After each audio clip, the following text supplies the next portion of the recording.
Greetings from Orlando.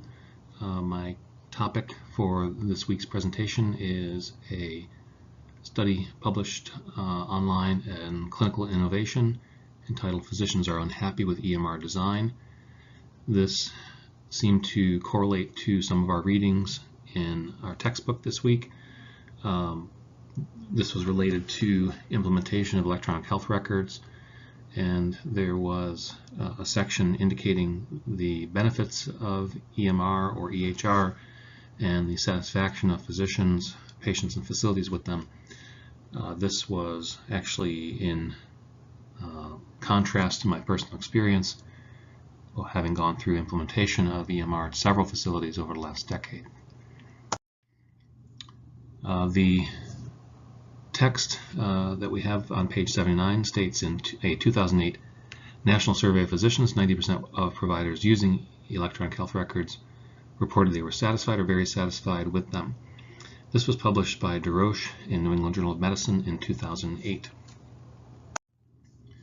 Possible explanations for this discongruous survey I felt could be that the respondents had been kidnapped and threatened by torture, they were drunk or influenced by other types of illicit drugs, or they were on the payroll by Cerner or other EMR companies, because again, this was not the experience that I had across the spectrum of medical providers. When I looked at the actual article in New England Journal from DeRoche a little bit closer, they really only looked at ambulatory care providers. They did not look at hospitalists or a lot of specialists or people that primarily practiced in medical facilities. They looked at ambulatory care and primary care. Of the respondents, only 4% had full implementation and 16% partial implementation. The main issue of interoperability was not addressed, and you had such a small number of people that had full integration of EHRs, it was likely that the ones who did respond were issue champions, or the folks that really wanted electronic health records to be successful and believed in them. So they're much more likely to give a positive response than someone who has a different opinion beginning.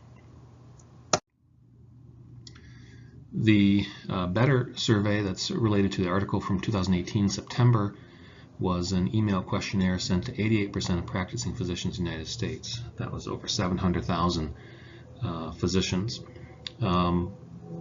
The group that analyzed them was the medical statistics team from University of Tennessee.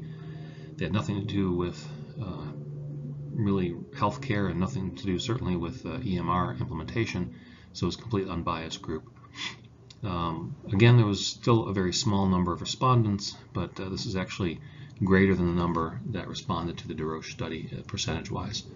Of those docs, 37% were primary care providers. Interestingly, 46% were 56 years old or older, so these were folks that had been really engaged in the implementation of EMR during their careers. Of the responses related to EMR, least satisfying factor of practicing medicine was EMR implementation. It was number one at 39.2%. This seemed to be associated with physician and professional burnout. About 40% of providers documented that. Unfortunately, about 46% had planned to change practice to a less clinical entity in a time where the medical profession has a need for more providers. The experienced, skilled providers already in the profession are thinking about doing something else. And 18.5% of providers were beginning to practice telemedicine. The direct impact of EHR was to reduce quality of care, felt by 36%, decrease efficiency, 56%, 65.7% felt this detracted from patient interaction, and 42.8% felt this increased the cost of care. These are all in direct conflict to what was planned and promised by implementation of electronic health records. Conclusions. Much of EHR use today is related to non-clinical regulatory requirements. Physicians don't really mind documenting clinically, but for regulations and quote-unquote bean counting, checking off boxes, it seems to take up a lot of time. The increased time utilization may be related to achieving appropriate billing levels, which is a reasonable thing to ask. It reduces time spent on clerical duties, and the improved satisfaction that we see over time is likely due to newer physicians who are trained in the EHR era and don't really know any other way to do things, so they have no real grounds for comparison. Overall, 25% of time is spent on non-clinical documentation, 50% of time on clinical documentation, and only 25% of time on direct patient care.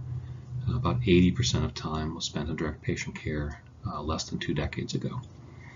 That's my conclusion, and thank you. Have a great class.